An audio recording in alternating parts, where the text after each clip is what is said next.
Just finished the lower body superset, so I'm torched in a beautiful kind of way. I'm trying to show you at real speed. Here's how I get into it.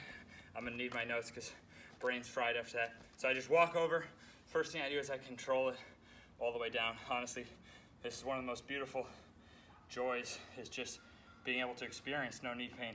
Control, flip it here. Now I get in my set. So that's the standard. I'm strong in this position. Just bang out some reps like this. And then it actually creates a nice little challenge because it torches those quads. Get back up. And then from here, see from a side angle, from here, I'm now gonna flex those quads. I'm gonna flex my abs, and let's see if I have it. So see, I'm controlling this position. I'm not being forced in anything. I'm controlling, and then I have the standard here, palms to floor. So let's think about money. You put money in the bank, right? But there's inflation going on, meaning more money is put into the economy, so your money becomes less valuable. Think of that as aging. As we get older, our bodies are wearing down unless we make a smart investment. If we make a smart investment, now as we age, we're richer and have more security. So let's look at this. Because I just showed you the fourth layer. See how easy that is now? And again, I know I've said it a million times, but this knee was never supposed to fully bend. Doctor said his knee would never fully bend. I'm probably one of the only people in the world who can do that, who has partially artificial kneecap, meniscus transplant, quad tendon repair, but I invested. That's the fourth layer. And in the fourth layer, I'm also working a back foot elevated on ATG split squat, toes up on an RDL, thanks to BPAC, Ben Pakulski, who taught me that in person. But where did I start? Well, if we trace back to zero, I started in the first ATG layer with front foot elevated and negative weight assistance. So now I'm going back foot elevated with additional load. It's all just incremental change. It's the exact same thing incrementally over time. So throughout layers 1, 2, 3, and 4, I was working those ATG split squats. But in layer 1, I used an elephant walk. Okay, just getting used to that tension behind, getting used to flexing the quad rather than straining against a stretch. Then, in the second layer, we added the slant board, which is a game changer for elevating those toes on Jefferson curls. When you start elevating your toe on the Jefferson curl, you start unlocking the calf, which a tight calf can always lead to tightness behind the knee and in the hamstring. And then in the third standards layer, we're working a really perfect form, single-legged RDL, getting that full stretch. So now in the fourth layer, we're toes elevated with bands, able to go really hard. So that was tracing it back. I traced back the ATG split squat. It just progresses like I described. Traced back the hamstring.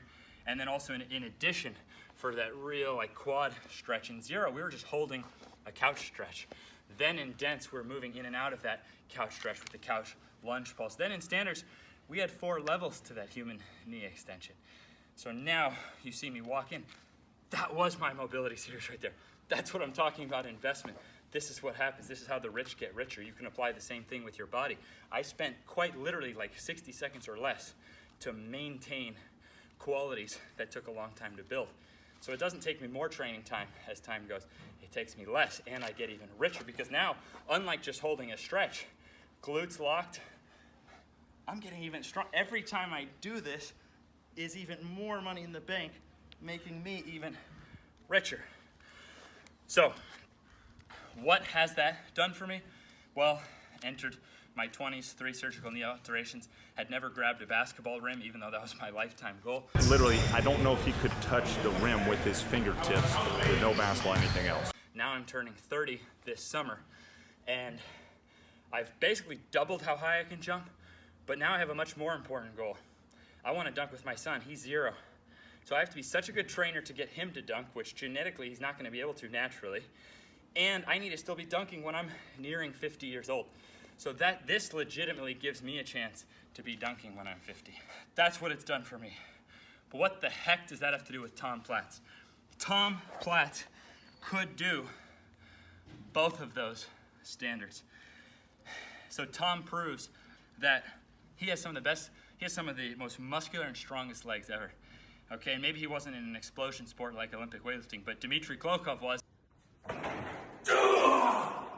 Dimitri taught me in person as well. So unless you're squatting 500 pounds 20 plus times ass to grass like Tom was, or power snatching over 400 pounds like Dimitri, or doing the things that Ben Pakulski can do, look at those three guys.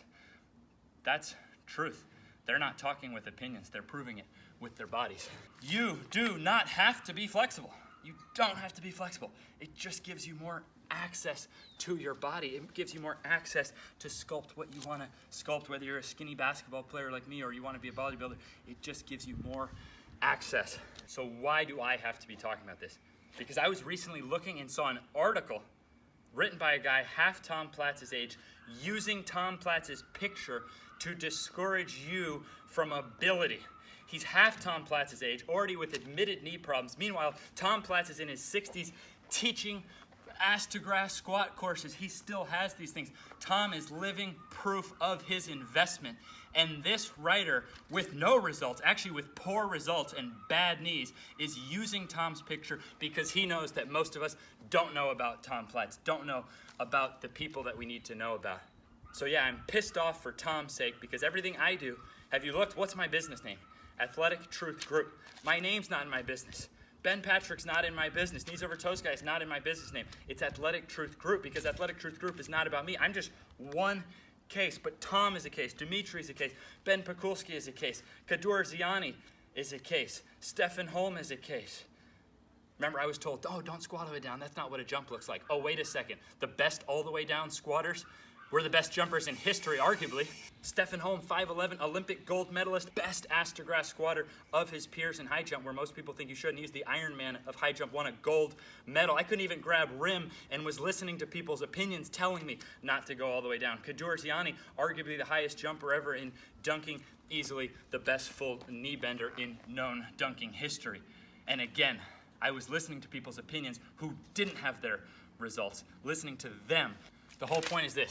I am just a regular dude. I'm so regular, it's insane. But I'm living proof, and I learned the hard way that we do not ever have to believe that someone else's opinion is stronger than our own ability to recognize truth.